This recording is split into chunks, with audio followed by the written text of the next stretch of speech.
Show previews చూడాలనుకుంటున్నారా? Latest episode చూడాలనుకుంటున్నారా? Star interviews చూడాలనుకుంటున్నారా? మరెన్నో మీకోసం వెంటనే ZEE5 యాప్ ని డౌన్లోడ్ చేసుకోండి. నువ్వు నోరు తెరిచి అడగాలే కానీ నీ మాట ఎప్పుడైనా కాదన్నా ప్రియా? పిల్లలదే ఉంది. ఇద్దరం బెడ్రూమ్ తలిపేసి గోడ మీద ఉన్న ఏ పిల్లగాడి ఫోటో చూపించినా పిల్లలు పుట్టేస్తారు. పిల్లాడి ఫోటో చూస్తే పిల్లలు పుట్టడం ఏంటి? సినిమాల్లో అలాగే చూపిస్తారు ప్రియా. సినిమాల సంగతి పక్కన పెట్టి ముందు మన సంగతి చూడండి. నేను రెడీ. ఆగండి. మళ్ళీ ఏమైందే? మనకి పిల్లాడు పుట్టేశాడు. ఏంటి నేను టచ్ చేయకుండానే? అనుకోండి. అనుకున్నాను. వాడికి మంచి పేరు పెట్టాం. పెట్టాం. బారసాల చేయించి బళ్ళో వేశాం. వేశాం. వాడు పెరిగి పెద్దయిన తర్వాత మీలాగే ఈ పల్లెటూళ్ళలో పొలం పనులు చూసుకోవాలి కదా. బాగా చదువుకుంటే రామ్గఢ్లాగా సిటీలో ఉద్యోగం చేసుకుంటాడు. లేదంటే నాతో పాటే. తప్పదు కదా. బాగా చదువుకోవాలంటే బాగా చదువు చెప్పే స్కూల్ ఉండాలి కదా. ఇక్కడ లేదంటావా? సిటీలో ఉన్నంత స్టాండర్డ్స్ ఇక్కడ లేవంటాను. అయితే అప్పుడు వాడిని సిటీలో ఉన్న స్కూల్లోనే జాయిన్ చేస్తే సరిపోద్ది కదా. మనం ఇక్కడుంటే వాడొక్కడే అక్కడ ఎలా ఉంటాడు? వాడక్కడ అమ్మా అని అరిస్తే నాకు వినిపిస్తుందా? నాన్న అని వెతికితే మీరు కనిపిస్తారా? ఇప్పుడు ఏమంటావే?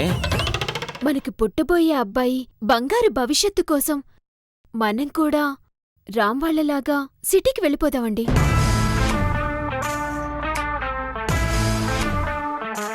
అర్థమైందే. నా తల్లి కోరిక, నువ్వు తల్లి కావాలనే కోరిక, పిల్లలు, చదువులు. ఈ ఏడుపంతా ఎలాగైనా సిటీకి వెళ్ళిపోదామనే కదా. ఏ వెళ్తే తప్పేంటి? రామ్కు ఉద్యోగం ఉంది కాబట్టి వెళ్ళిపోయారే. నాకేముందని సిటీకి వెళ్దామంటావు? పనిలేకపోతే చూసుకుంటారు. ఉన్నదాన్ని వదిలేసుకుని ఏదో దొరుకుతుందని వెతుక్కుంటూ వెళ్లే ఆశ అలవాటు నాకు లేదు. అయితే రేపు గృహప్రవేశానికి కూడా మనం వెళ్ళడం లేదా? వెళ్తాం. అందరితో పాటు వెళ్తాం, తిరిగి అందరితో పాటు వచ్చేస్తాం.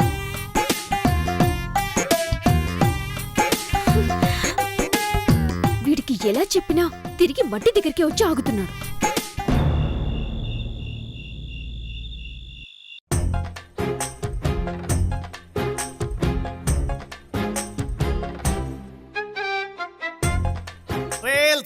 నిన్నే వాడతా లంగడేసి వర్ర పెక్క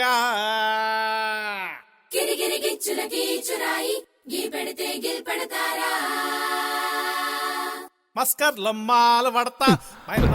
ఏంటే ఏం చేస్తున్నావే? ఏవండి? వద్దే, నువ్వు అలా అనద్దే. ఎప్పుడు నేను అంటే నువ్వు ఊహూ అంటావు. ఇవాడు వద్దంటున్నా అంటున్నావు. పిల్లలండి, సిటీలో మంచి జీవితం అండి. నీ పిల్లలు వద్దు, ఆ సిటీ జీవితం వద్దు. నాకు నిద్ర ముంచుకొస్తుంది. Good night.